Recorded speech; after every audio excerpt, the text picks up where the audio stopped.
I'm at a stage in my life where I'm entering what I call the third stage of my life. I think of life as existing in three big stages. The first is that you're learning from others, you're dependent on others, you're a kid. Second stage of your life is then you're working, others are dependent on you, and you're trying to be successful. Then after you get to the later stage of life, third stage of your life, is others are successful without you. And that you're free, according to Joseph Campbell, free to live and free to die. Okay, so that you have that element of freedom. And so I'm at a stage in my life where I started Bridgewater out of a two-bedroom apartment in 1975, and I've brought it to where it is now.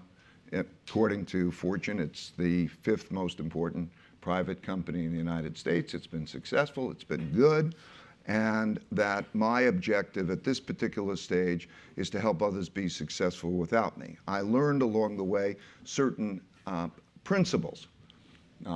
Every time I would make a decision, I would write down the reasons I would make that decision. And I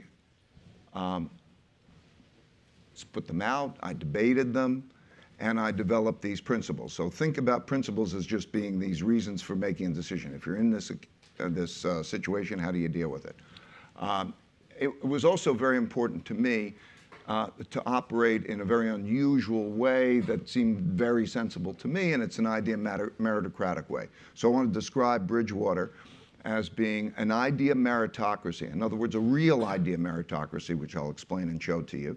So a real idea meritocracy, in which the goals are meaningful work and meaningful relationships. Meaningful work, I mean you're on a mission, that you feel you're on a mission together to do those great things. And meaningful relationships, meaning that you care about each other, it's part of a community, and to be on that mission together. And that was really great in terms of our success, but it was meaningful work and meaningful relationships through radical truthfulness and radical transparency. That means literally people saying anything that they feel that they want to say, in terms of being polite, of course, but sharing what they really believe is true and working themselves through to have an idea meritocratic way, and to literally record everything for everybody to hear. So I mean literally, there are a combination of videos and tapes of all meetings that happen so that nothing is hidden. Because you can't have a real idea meritocracy if you can't see things yourself.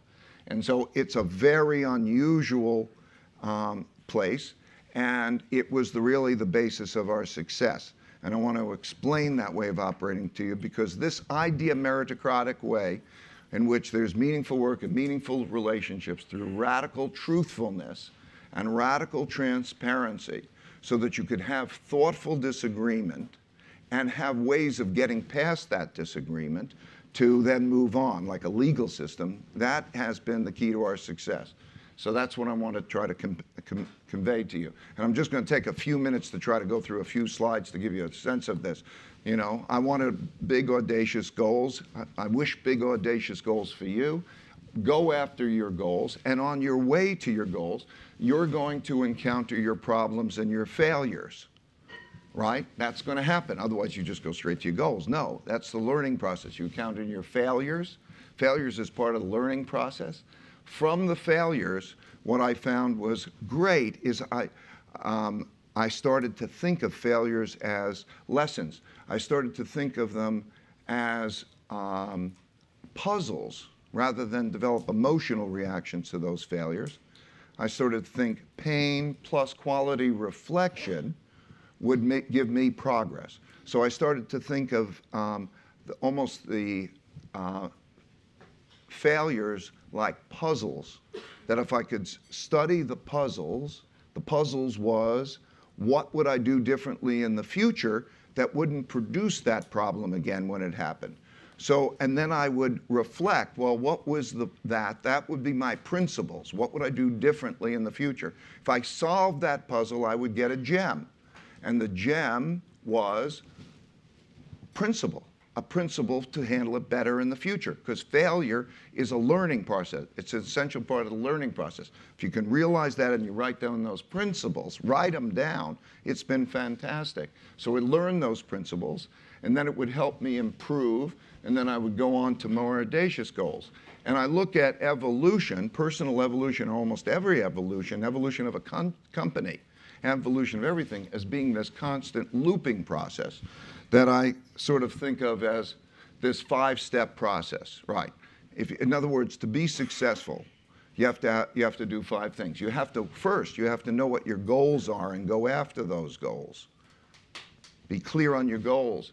And you will encounter problems on the way to those goals. Those will be your barriers, okay? They're your tests now. Don't just emotionally complain. Think about them as your problems.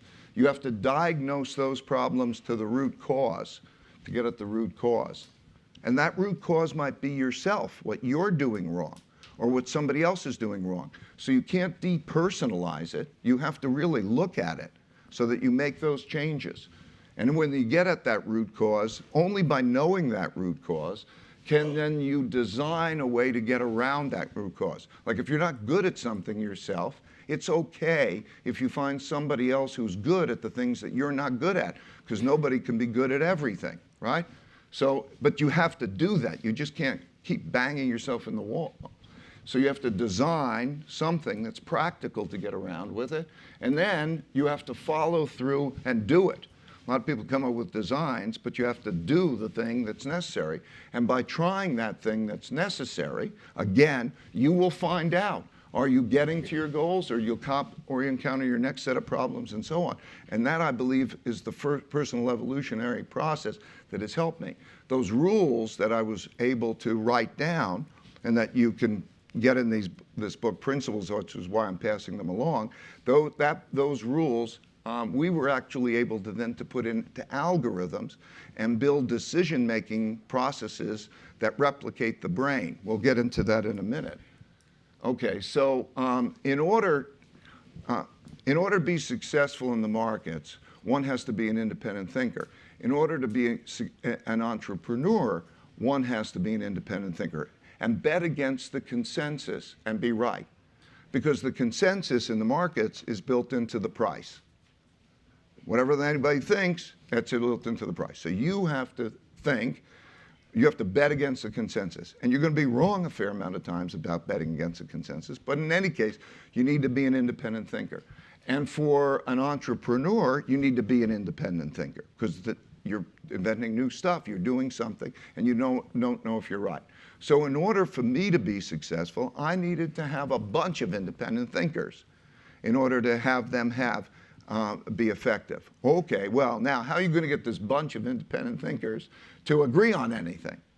Okay, I had to have an idea meritocracy. In other words, I had to have a system that literally systematically allows for thoughtful disagreement so that these idea meritocratic people could then get at the right answer, because that's fantastic. If you can have that thoughtful disagreement to get at the right answer, it's very powerful.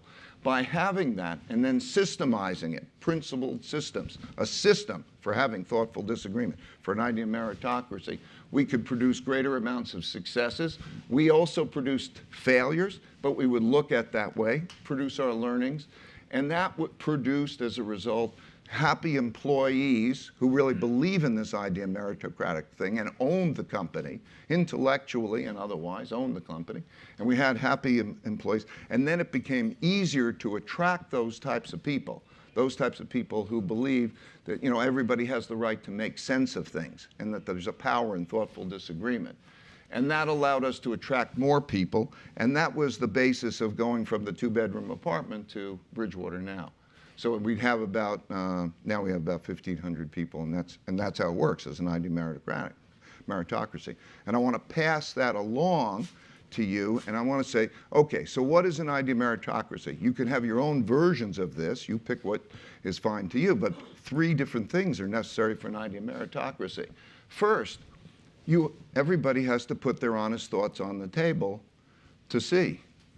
Now, I watch this, and I think it's so many organizations, so many people, they all keep it bottled up in their heads, right? you know? And they're critical behind the scenes. And that's bad.